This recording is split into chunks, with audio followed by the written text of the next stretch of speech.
శ్రీకృష్ణ పరబ్రహ్మణే నమః.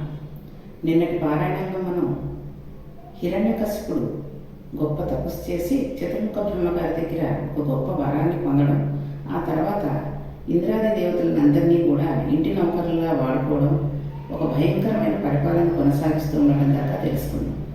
ఇప్పుడు దేవతలందరూ చాలా రహస్యమైన సమావేశం ఒకటి పెట్టుకున్నారు. అసలు అలా సమావేశం పెట్టుకోవడమే చాలా కష్టం. ఈ విషయం హిరణ్యకశిపునికి తెలిస్తే ప్రాణాలు ఎక్కదీసిస్తాడు. ఈ సమావేశంలో ఎవరి కష్టం వాడు చెప్పుకున్నాడు. అక్కడే కూర్చుని తన కష్టంలో తీర్చమని శ్రీమన్నారాయణ ప్రార్థన చేశాడు. వాడు వైకుంఠానికి వెళ్ళగల స్థితిలో లేరు. ఇప్పుడు శ్రీమన్నారాయణ వీరి వద్దకు వచ్చి వారికి ఊరట కలిగించాలి. అది స్వామి అనుగ్రహం అంటే. ఈశ్వరుడు పూజా మందిరంలో కూర్చుంటే దొరికేవాడు కాదు. మీరు ఎక్కడ కూర్చుని ఆర్తితో స్వామి ఉన్నాడు అని నమ్మి మీరు ఆయన పిలిస్తే ఆయన పలికి తీరుతాడు. ఆనాడు హిరణ్యకశిపుని భయం చేత ఇంద్రుడు, దిక్పాలకులు, దేవతలు వైకుంఠం వైపుకు తిరిగి చూడడానికి దిక్కులేని స్థితిలో ఉన్నాడు. ఆయనను మనసులో తలుచుకుని ప్రార్థన చేశారు. అంతే, వాడు అలా మౌనంగా ప్రార్థన చేస్తే అశరీరవాణి వినపడింది. అది స్వామి అనుగ్రహం అంటే. అందుకే ఇంట్లోనే మనస్సులో ప్రార్థన చేస్తూ ఉంటే పలుకుతాడు అని అంటే, మనం ప్రతి సంవత్సరము ప్రతి నెల తిరుపతి వెళ్ళిపోతాం, షిరిడి వెళ్ళిపోతాం. అక్కడే ఉన్నాడు వెంకటేశ్వర స్వామి, తిరుపతిలోనే ఉన్నాడు, షిరిడిలోనే సాయిబాబా ఉన్నాడు, లేకపోతే అరుణాచలంలోనే స్వామి ఉన్నాడు, శివయ్య ఉన్నారు అని అనుకోక్కర్లేదు. మనం ఇక్కడ మనస్సు పెట్టి మనస్సు పరిశుద్ధంగా ఉంచుకుని ప్రార్థన చేస్తే తప్పకుండా స్వామి పలికి తీరుతాడు. అది మన మనస్సు కల్మషం లేకుండా ఎక్కడ ఉంది అనేదే చూస్తాడు తప్పితే మనం అంతవరకు వెళ్ళి చూసినా ఆ పక్కన ఉన్న వాళ్ళు ఏం కట్టుకున్నారు, వాళ్ళు ఎలా పూజ చేసుకుంటున్నారు, వీళ్ళు ఎలా దండం పెట్టుకుంటున్నారు అని చూసామనుకోండి, తిరుపతి వెళ్ళి షిరిడి వెళ్ళి మనస్సు స్వామి మీద ఉన్నట్టు అవ్వదు కదా. అప్పుడు కూడా స్వామి అనుగ్రహం కలగదు. అందుకనే మనం ఎంత ప్రశాంతంగా మనసును ఉంచుకుని స్వామిని ప్రార్థన చేస్తామో ఆ ప్రార్థన విన్నంత మాత్రానే మనం ఎటువంటి అరణ్యంలో ఉన్నా సరే స్వామి కనికరించి తీరుతాడు. ప్రహ్లాదోపాఖ్యానంలో ఈ ఘట్టం దగ్గర మనం నా స్వామి నన్ను మాత్రం ఎందుకు రక్షించడు అని భక్తితో పూనిక పొందాలి. ఆయన అన్నారు, మీరందరూ దేని గురించి బాధపడుతున్నారో నాకు తెలుసు. మీరు నాకేమీ చెప్పనవసరం లేదు. నేను సమస్తము తెలిసి ఉన్నవాడిని. నాకు ఎవరు ఎరుక ఉన్నది. హిరణ్యకశిపుని బాధలు మీరు పడలేకపోతున్నారు. కానీ నాకంటూ ఒక నియమం ఉంది. వాడు ధర్మం నుండి వైక్లభ్యములు పొందాలి. బాగా ధర్మం తప్పిపోవాలి. చేయకూడనంత తప్పు చేయాలి. చేసిన తర్వాత వాడిని ఎలా సంహరించాలో నాకు తెలుసు. వాడు ఎటువంటి దోషాలు చేయాలి అంటే, ఇక్కడ చెప్పబడిన తప్పులు చేయకూడదని మనుష్యులు జ్ఞాపకం పెట్టుకోవాలని, వాడు అలాంటి తప్పులు చేస్తే ఏ రకమైన క్షోభపడ్డాడు, ఏ విధంగా మరణించాడు అనేది తెలియడం కోసం ఇక్కడ ఆ విష్ణుమూర్తి మనకి ఇలా చెప్తున్నారు. మనం ఎలా తప్పు చేస్తే ఫలితం అలానే ఉంటుంది. వీటి పట్ల మర్యాదగా ఉంటే మన జీవితం అలానే ఉంటుందని గుర్తు పెట్టుకోవాల్సింది. ఇవి ఆనాడు నారాయణుని నోటి వెంటి వచ్చిన మాటలు. ఏ కోరిక లేకుండా భగవంతుడినే నమ్ముకుని తిరుగుతున్న సాధు పురుషులను అధిక్షేపించడం, బాధ పెట్టడం, వారి మనస్సుకి క్లేశం కల్పించడం చేయకూడదు. కావాలని దేవతల పట్ల అపచారాలు చేయడం, దేవతలకు పేరు పెట్టడం, దేవతలను నిందించడం చేయకూడదు. మీకు తెలిసినా తెలియకపోయినా ఒక నమస్కారం చేయాలి. ప్రయత్నపూర్వకంగా దేవతలను అధిక్షేపించకూడదు. శృతి అనగా వేదం. వేదాన్ని ఎన్నడూ మాట్లాడకూడదు. అలా మాట్లాడితే ఆ పాపం కాల్చేస్తుంది. అసలు వేదం అనేది ఒకటి ఉంది అని ఈ కాలం వాళ్ళకి చాలా మందికి తెలియదు.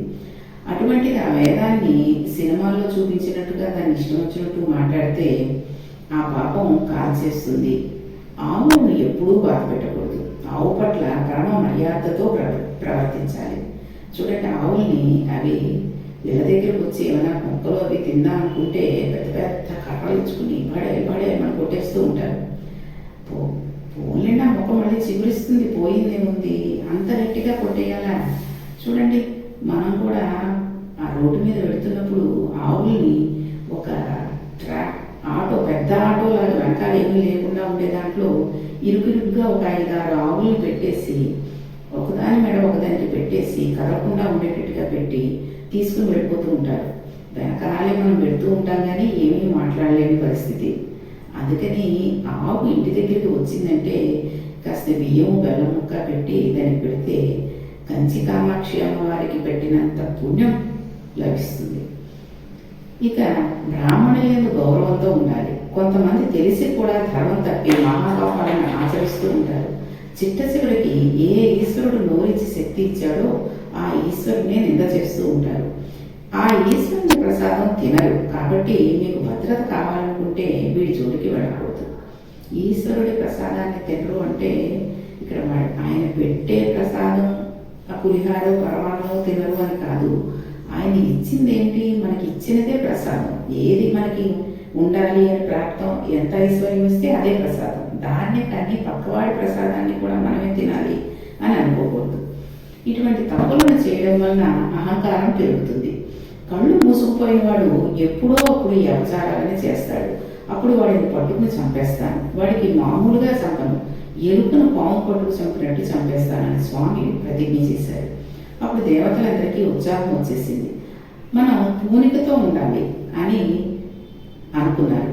నా పట్ల భక్తితో ఉండండి, మీ ధర్మం మీరు ఆచరించండి, మీరు ధర్మభ్రష్టులు కాకండి, నేను మిమ్మల్ని రక్షించి తీరుతాను. ఆ పని వాడు ఎప్పుడు చేస్తాడో కూడా నేను మీకు చెప్పేస్తున్నాను. వాడికి ఒక కొడుకు పుడతాడు. అతని పేరు ప్రహ్లాదుడు, మహాభక్తుడు. అటువంటి ప్రహ్లాదుడి పట్ల తన కడుపును పుట్టినవాడు సమధమ సంపన్నుడు, ఇంద్రియములను మనస్సును నిగ్రహించినవాడు, ఈశ్వర భక్తుడని తెలుసుకోలేక ఏనాడు పరమభక్తుడైన ప్రహ్లాదుని ఆపదపాలు చేయడం ప్రారంభం చేస్తాడో ఆనాడు వారిని సంహరించేస్తాను. అందుకని మీరెవరూ బెంగపెట్టుకోకండి అని అన్నాడు. ఈ మాటలు విని దేవతలందరూ చాలా సంతోషించారు. స్వామి చెప్పిన మాటలను మనం కూడా గుర్తుపెట్టుకోవాలి. అహంకారంతో ఉన్నవాడు మితిమీరి తిరుగుతూ ఉంటాడు. వాడి ప్రవర్తన వల్ల మనకు బాధ కలిగితే దాన్ని ఈశ్వరునికి నివేదించి మనల్ని కాపాడవలసిన బాధ్యతను ఈశ్వరునిపై ఉంచి ఆయన ఉన్నాడన్న పూనికతో ఉండి సాధువర్తనను అలవాటు చేసుకోవాలి. హిరణ్యకశిపునికి, లీలావతికి ప్రహ్లాదుడు ఆవిర్భవించాడు. ఆయన మహానుభావుడు. ప్రహ్లాదుడు మహాజ్ఞాని. తనలో ఉన్న ఆత్మతత్వం ఏదో నేను అన్న భావన ఎక్కడి నుండి పుడుతుందో తెలిసినవాడు. సమస్త ప్రాణులందు కూడా నేను అనే భావన ఉంది.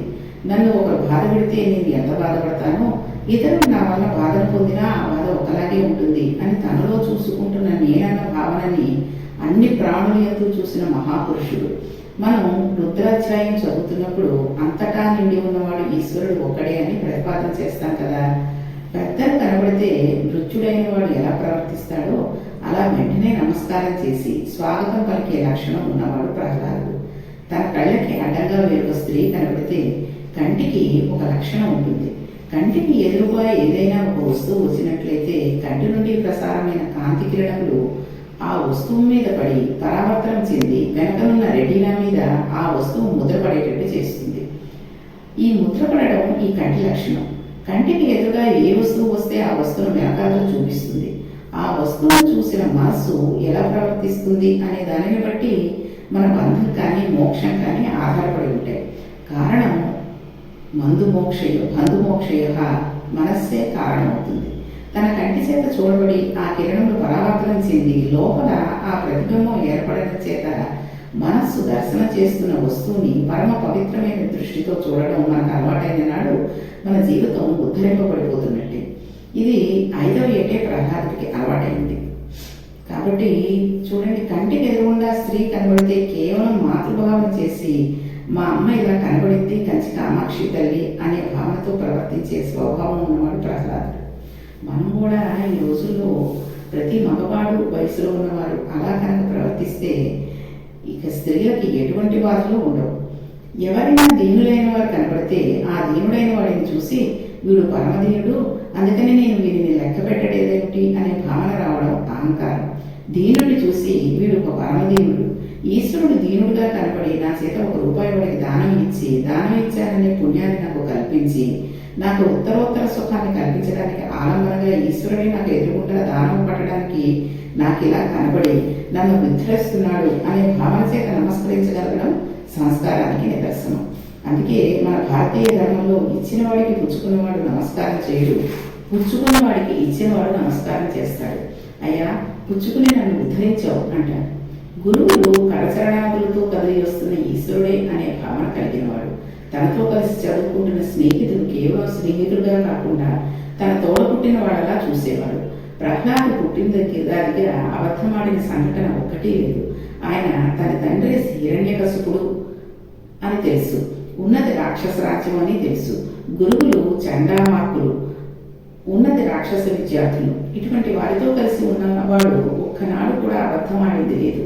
అన్నిటికన్నా ధైర్యం, సత్యం మాట్లాడడానికే ఉండాలి.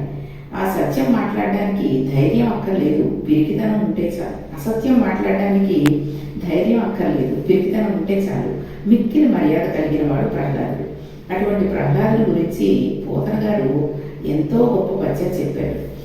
ఆ పద్యానికి కబీర్దాస్ గారు శ్రీమన్నారాయణ గురించి మాట్లాడుతూ, నేను ఈ భూమండలం అంతటినీ ఒక కాగితంగా మార్చుకుని, భూమండలం మీదను ఉన్న చెట్లన్నిటినీ కలంగా మార్చుకుని, 7 సముద్రములను సిరాగా మార్చుకుని శ్రీహరి గుణములను రాయడం మొదలు పెడితే ఇవేమీ సరిపోలేదు అన్నారు. అటువంటి శ్రీమన్నారాయణుడు ప్రహ్లాదుడి గురించి వచ్చేటప్పటికి ఎలా వర్ణించి చెప్పారో చూడండి. ప్రహ్లాదుని సుగుణములన్నీ ఇన్ని చెప్పడానికి కుదరదు. ఆయన పుట్టింది రాక్షస జాతిలో, కానీ ఆయన సద్గుణములను 1000 పడకలు కలిగిన ఆదిశేషుడు వివరించి చెప్పలేడు. దేవగురు అయిన బృహస్పతి చెప్పలేడు. సాక్షాత్తు సరస్వతీదేవికి భర్త అయిన చతుర్ముఖ బ్రహ్మగారు కూడా చెప్పలేరు.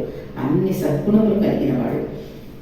నిరంతరము బుద్ధిని బ్రహ్మమునందే న్యాసం చేసి ఉంచగలిగిన వాడిని స్థితిని ఆవిష్కరిస్తున్నారు.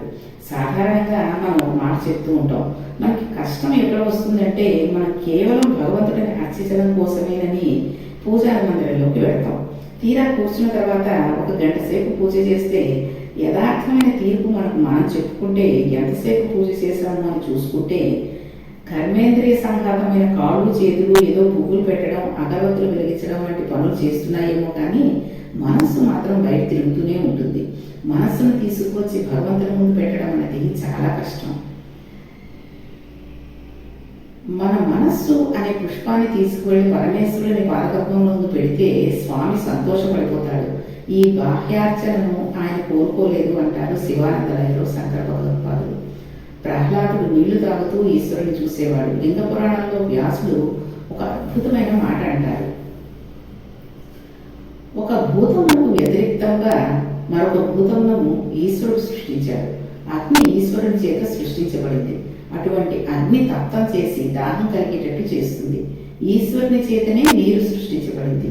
ఈశ్వరుని చేతనే సృష్టించబడిన నీరు తాగుతుంటే ఈ లోపల కలిగే తాపం చల్లారిపోయి ప్రాణాలు నీటి వల్ల నిలబడతాయి. ప్రాణంలో నిలబెట్టగల స్థితికి నీటికి మాత్రమే ఉంది. నీటి రూపంలో ఉంటే ఈశ్వరుడు బతికిస్తున్నాడు. అటువంటి నీటి మొక్క చూడగానే మనకి కృతజ్ఞతాభావం కలిగి బ్రహ్మాండమునందు ఈశ్వరుని చేత సృష్టించబడిన జలములు ఈ ఈశ్వరుని చేత సృష్టించబడిన పిండాండమునందు ప్రవేశించి ఈ తాపమును చల్లార్చి దీనిని నిలబెట్టి ఈ శరీరము ధర్మబుద్ధితో ఈశ్వర కైంకర్యం చేసుకోవడానికి వీలుగా ఈశ్వరుడు నిలబడుతున్నాడు అనే భావనతో మనం నీరు తాగినట్లయితే అప్పుడు మనం నీరు తాగుతూ కూడా ఈశ్వరార్చన చేసినట్టే అవుతుంది.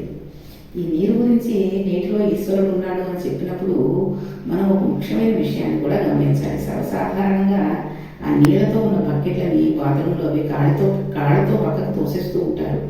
అది చాలా తప్పు. ఎందుకంటే మనం అదే నీళ్ళని గంగా తల్లిగా గంగే చేయమనే చేయమనుకుంటూ ఉంటాము. అలాగే అన్ని నదుల్ని కలిపి చేస్తున్న కార్తీక మాసంలోనే ఒక నీటితో స్నానం చేస్తాం కాబట్టి మన పని అయిపోయింది అని అనుకోకూడదు. ఎందుకంటే నీరు ఎల్లప్పుడూ కూడా మనకి ఈశ్వర భావనతోటే ఉంటుంది. ఈశ్వరుడు అందులో ఉన్నాడు అనే ఉద్దేశంతో ఉండాలి. ఆ బకెట్లో అవి కూడా చేతితో తీసి పక్కకు పెట్టాలి. మనం కాళ్ళతో తన్నేసి పక్కకు తోసేస్తే మన పిల్లలు రేపు అదే చేస్తారు, వాళ్ళ పిల్లలు అదే చేస్తారు. కాబట్టి నీటిని మనం భగవంతుడు ఇచ్చాడు అనుకుని తాగుతూ ఉంటే ఈశ్వరార్చన చేసినట్టే అన్నారు మహర్షి. శంకరాచార్యులు వారు సౌందర్యలహరిలో అంటారు, లోపల బ్రహ్మంతో నిరంతరం అనుసంధానం పొంది రమించిపోతున్న యోగ పురుషుడు చేయి ఎత్తి చూపిస్తే అది ముద్ర అయిపోతుంది. ఆయన తింటే అగ్నికార్యం అయిపోతున్నది, పడుకుంటే సమాధి అయిపోతున్నది. నిద్ర సమాధి స్థితి అంటాడు శంకర భగవత్పాదులు. అంతటా ఈశ్వరుని చూడగల లక్షణం రావాలి. మనం పూజలో కూర్చుని ఈశ్వరుని మర్చిపోతాం. కానీ ఒక రాక్షసుని కొడుకు ఈ వేళ ఎవరూ పొందని స్థితిని పొందాడు. అన్ని వేళలా భగవంతుని స్తుతిస్తూ ఈ విశ్వమును మర్చిపోయాడు. ఆయన ఈ విశ్వమును సృష్టించిన విశ్వేశ్వరుని యందు రమిస్తున్నాడు. మాయను విడిచిపెట్టాడు. మాయను దాటి పరబ్రహ్మమునందు రమిస్తున్న మనసు కలిగిన వాడే ఉన్నాడు. తానే పరబ్రహ్మమై నిలబడ్డాడు. బ్రహ్మవి బ్రహ్మమై భవతి. ఈనాడు తానే బ్రహ్మమై ఉన్నాడు. ఇటువంటి స్థితిని ప్రహ్లాదుడు పొంది ఉన్నాడు. ఇలా ఉండి ధ్యానం చేసుకుంటూ ఎప్పుడూ భగవంతుడినే తలుచుకుంటూ ఆనందంతో ఉండే కుమారుడు చూసి హిరణ్యకశిపుడికి చాలా ఆశ్చర్యంగా ఉండేది. చూడండి, ధ్యానం చేసుకోవడం పూజలలో వెళ్ళి ఈశ్వరుడు గురించే ప్రార్థించాలి అన్న విషయం దగ్గరికి వస్తే మనం పూజలలోకి వెళ్ళిన తర్వాత సర్వసాధారణంగా స్థిమితంగా ఉండి దేవుణ్ణే చూసుకుంటూ పూజ చేసుకుందాం అని అనిపిస్తూ ఉంటుంది. కానీ ఈ సెల్ ఫోన్లలో వచ్చే కదండి, ఆ పక్కన పెట్టుకోకుండా కూడా ఉండాలి అని ఒక నిర్ణయానికి వచ్చేసి చాలా నిష్ఠగా చేసుకోవాలి అనుకుంటాం. ఇంతలోకి అది సైలెంట్లో పెట్టడం మర్చిపోయాం అనుకోండి, ఫోన్ రింగ్ అవుతుంది. మన ఇంట్లో వాళ్ళు తీశారు, ఒకవేళ భర్త పూజ చేసుకుంటున్నాడు, భార్య తీసింది అనుకోండి, ఆ దృష్టి, భర్త దృష్టి ఫోన్ మీదకి వెళ్ళిపోతుంది. ఎందుకంటే తన ఫోన్ రింగ్ టోన్ తనకు తెలుస్తుంది కదండి, దాన్ని బట్టి చూసుకుంటాడు, ఎవరు చేశారో ఫోన్ అనుకుంటాడు.